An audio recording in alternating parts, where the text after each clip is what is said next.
everyone! So, update na naman po tayo sa buhay ko sa bahay bilang nanay. So, ayan. Katatapos ko lang po pala maligo dyan. Ayan. So, inayos ko muna yung bed ng aking mga anak. Actually, bago ako maligo dyan is nagluto na ako ng pagkain ng aking mga anak. Nagluto muna ako ng noodles kasi kailangan bago pumasok si Juliana sa school, makahigop muna siya ng mainit na sabaw. Noodles with egg. So, ayan. After ng paglinis ko sa bed, so, ayan, naglagay na po tayo ng serum sa ating muka. Pasensya na rin po, hindi pa po ako nakapagsuklay. Basta inuna ko lang muna kung ano mga dapat unahin. So, yan lang muna ang aking ginagawa sa maglagay lang muna ng serum. Kasi nga, nagmamadali na dyan dahil kailangan ko pa ihatid ang aking anak sa college. So, ayan. Pagpasensyahan, walang suklay-suklay muna. Pero actually, mamaya, magsusuklay din tayo bago tayo maghatid sa school. So, after ko maglagay ng serum, ayan, madalian na yan. Kumain na ako. Pero wala namang problema is, ang mahalaga is nakakain na rin yung aking mga anak. Maliban lang kay Carlo, kasi si Carlo is that time is naliligo pa. Kasi may pasok din si Carlo. Maliban kay Juliana, may pasok din. Si Joanna ang walang pasok. So, ayan, after ko mag-serum, kumain. Ayan, mag-sunblock na naman tayo. Yan po yung sunblock na binili namin ni Juliana nakaraan. So, ayan, mag-sunblock tayo kasi grabe ang init po talaga nung panahon ngayon. So, wag po natin kalimutan mag-sunblock. Which is, yun ang nangyari sa akin kaya meron ako mga pikas. Kawa kasi ang tamad ko talaga lagi maglalagay ng sunblock. Kung kailan pa nagkaroon ng mga pikas-pikas, so saka ko pa na-realize na, uy, kailangan din pala talaga. So, ayan. After nyan, ayun na nga, drive na po. Dinala ko na rin pala yung container namin ng mineral. So, ayan si Juliana. Siya po yung nag-video dyan habang ako'y nagda-drive.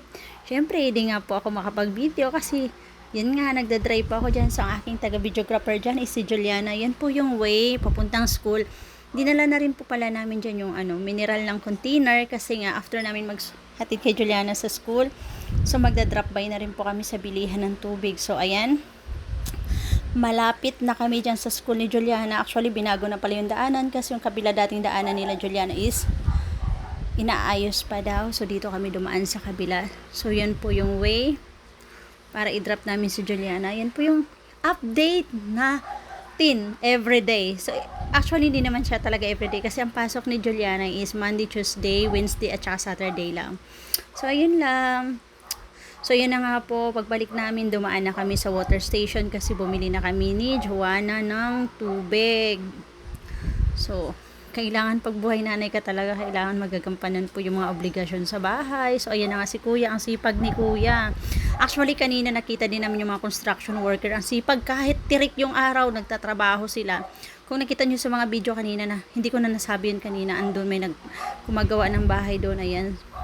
So, ayan, tinatanong pa nga ako dyan ni Kuya kung anong klase, dalawang klase pala yung tubig nila. So, hindi ko nasasabihin yung isa. So, ayan, kasi nagtaas na yung tubig ngayon. Dati, binibili lang namin is 20. Ngayon is 25 at saka 30 na. So, ang binibili ko is 25 pesos. So, ayun na nga po. Wait lang kami dyan ni Joanna. So, after nyan, ayun na, nakapagluto na rin ako dyan. Ayan, natira, pagpasensyahan nyo nga, tinik-tinik na lang kita. Pero actually, 2 bangus po yan ang binay ko sa oven. So, ayan, kumain na ako nyan. After ko kumain, syempre, wag natin kalimutan ang Shibu Apple. So, but anyways, pangalawang days ko na yan mag-take ng ganyan. Actually, na-enjoy ako sa lasa niyan. Masarap siya kasi medyo maasim-asim. So, nagustuhan ko yung lasa. Ayan, naglagay na nga rin po ako ng tubig dyan na may yellow. Masarap siya pag may yellow. Pero pag wala naman, which is okay naman, depende naman po sa atin kung ano po yung gusto natin may yellow or wala. Pero ako mas prefer kung ayan may yellow. Kasi nga, dahil sa gums kong namamaga. So, ayan, which is good naman. Kailangan ko rin ng yellow. So, ayan, nag-enjoy ako niyan. Actually, tapos na ako kumain dyan. Hindi ko na pinakita sa inyo kanina. Kasi nga, masyadong mapahaba na masyado yung ating video. So, ayan yung update ko. So, sobrang sarap po niyan. Promise talaga. That's my second day. Ayan. Nagbibiroan pa kami dyan ng anak ko kasi nga gusto niya tikman. Ayan. Actually, nung first day ko niyan, tinikpan niya ni Juliana at saka ni Joanna. Masarap siya. Which is nagustuhan ko talaga yung lasa.